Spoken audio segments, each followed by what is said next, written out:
पैसों के लिए एक इंसान किस हद तक नीचे गिर सकता है, इसका सटीक उदाहरण संभाजीनगर में सामने आया, जहां एक महिला मौत के मुंह में समाती रही और एक इंसान उसके गहनों पर नजर गड़ाए हुए था। पुलिस ने 2 घंटे के अंदर मामला सुलझाकर आरोपियों को सलाखों के पीछे किया है। ये मामला 15 जनवरी की रात गंगापुर के शिलेगांव पुलिस स्टेशन की सीमा के अंदर हुई एक सड़क दुर्घटना से जुड़ता हुआ है। दुर्घटना में 3 लोगों की मौत हो गई थी, जिसमें एक महिला भी शामिल थी। मृतक महिला को जब अस्पताल लाया गया तब उसके गले में सोने के गहने थे, लेकिन कुछ देर बाद गहने गायब हो गए। मृतक महिला के रिश्तेदारों की शिकायत पर पुलिस ने तुरंत जांच शुरू की। सीसीटीवी फुटेज की मदद से पुलिस ने संदिग्ध की पहचान की। आरोपी एम्बुलेंस ड्राइवर आकाश साल्वे निकला।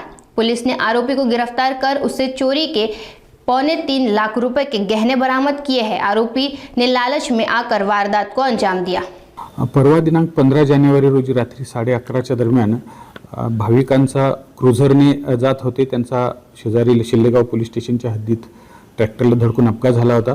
त्याच्यामध्ये 10 लोक जखमी झाली होती। त्यांना उपचारासाठी उपजिल्हा रुग्णालय गंगापूर येथे आणण्यात आलं होतं। त्यातील 3 जागेवरच डेथ झालेले होते, त्यामुळे त्यांना मॉर्चरीमध्ये ठेवण्यात आलं होतं। दवाखान्यात आणले त्यावेळेस त्यांच्या गळ्यामध्ये फोटो होते, दागिने होते। त्यानंतर ते दागिने मात्र नंतर दिसले नाहीत, म्हणून दुसऱ्या दिवशी म्हणजे काल फिर्यादी मणिकंठा श्याम शेट्टी हे हैदराबादचे आहेत।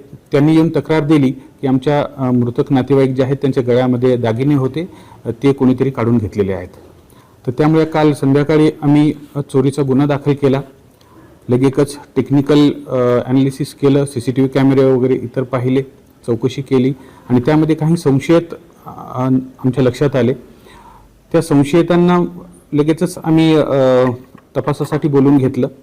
मीनवेल गुन्हा दाखल झालेला होता आणि तपासामध्ये इंट्रोगेशन करत असताना आमच्या लक्षात आलं की श्री आकाश साळवे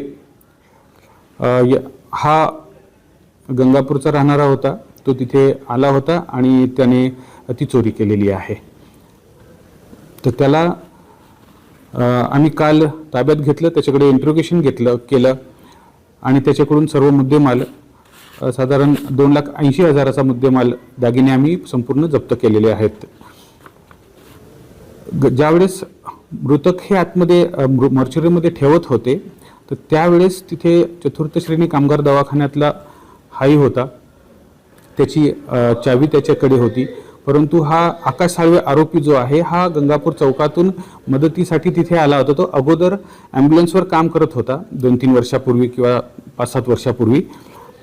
तर तो मदतीला आल्यानंतर त्यांनी त्या गळ्यात दागिने दिसले त्याच्या, म्हणून कदाचित त्याला वाटलं की चोरी करावी म्हणून